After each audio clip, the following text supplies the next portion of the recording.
दोस्तों बीएसएनएल पहले 197 रुपए में 70 दिन देता था, अब सिर्फ 35 दिन। बीएसएनएल कर क्या रहा है दोस्तों? बीएसएनएल यूजर्स के लिए बहुत बुरी खबर है। 197 रुपए वाला प्लान जो पहले 70 दिन चलता था अब सिर्फ 35 दिन रह गया है, यानी आधी वैलिडिटी खत्म। क्या बीएसएनएल धीरे धीरे अपने सस्ते प्लान बंद कर रहा है या फिर इसके पीछे कोई बड़ा कारण है? आज इस वीडियो में मैं आपको पूरा सच बताने वाला हूं और ये भी बताऊंगा कि अब ये प्लान लेना सही है या नहीं। दोस्तों सबसे पहले सीधी बात समझ लीजिए कि बीएसएनएल का 197 रुपए वाला प्लान पहले 70 दिन की वैलिडिटी देता था, फिर इसे घटा करके 54 दिन कर दिया गया और अब सिर्फ 35 दिन कर दिया गया है, यानी कुछ ही सालों में वैलिडिटी आधे से भी कम हो गई है। अब इसका सीधा असर किस पर पड़ेगा? वो लोग जो कम पैसे में लंबी वैलिडिटी चाहते थे, गांव और छोटे शहरों के यूजर्स हैं और बीएसएनएल के पुराने लॉयल कस्टमर्स।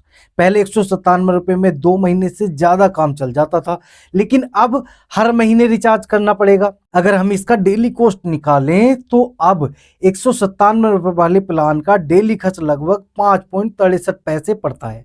सुनने में कम लगता है, लेकिन पहले के मुकाबले ये महंगा हो गया है क्योंकि वैलिडिटी बहुत कम कर दी गई है।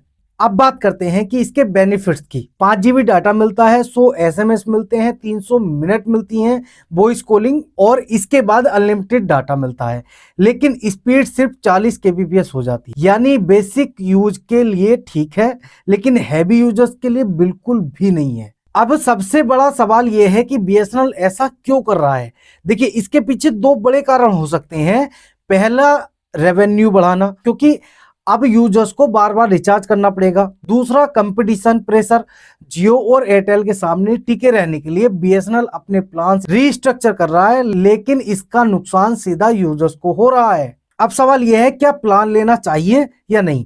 अगर आप सिर्फ इनकमिंग प्लस बेसिक यूज करते हैं तो ये प्लान अभी भी ठीक है, लेकिन अगर आपको ज्यादा डाटा या लंबी वैलिडिटी चाहिए तो ये प्लान अब उतना वैल्यू फॉर मनी नहीं रहा है। तो दोस्तों इस वीडियो का सीधा निष्कर्ष ये है कि बीएसएनएल 197 रुपए वाले प्लान की वैलिडिटी अब सिर्फ 35 दिन है। पहले 70 दिन मिलती थी, अब आधे से भी कम। बेनिफिट ठीक ठाक है लेकिन वैल्यू घट गई है। अब आप खुद डिसाइड करो ये प्लान आपके लिए सही है या नहीं। और अगर आप ऐसे ही टेलीकॉम अपडेट सबसे पहले जानना चाहते हो तो चैनल को सब्सक्राइब जरूर कर लेना। मैं मिलता हूं आपसे अगली वीडियो में, तब तक के लिए जय हिंद, जय भारत।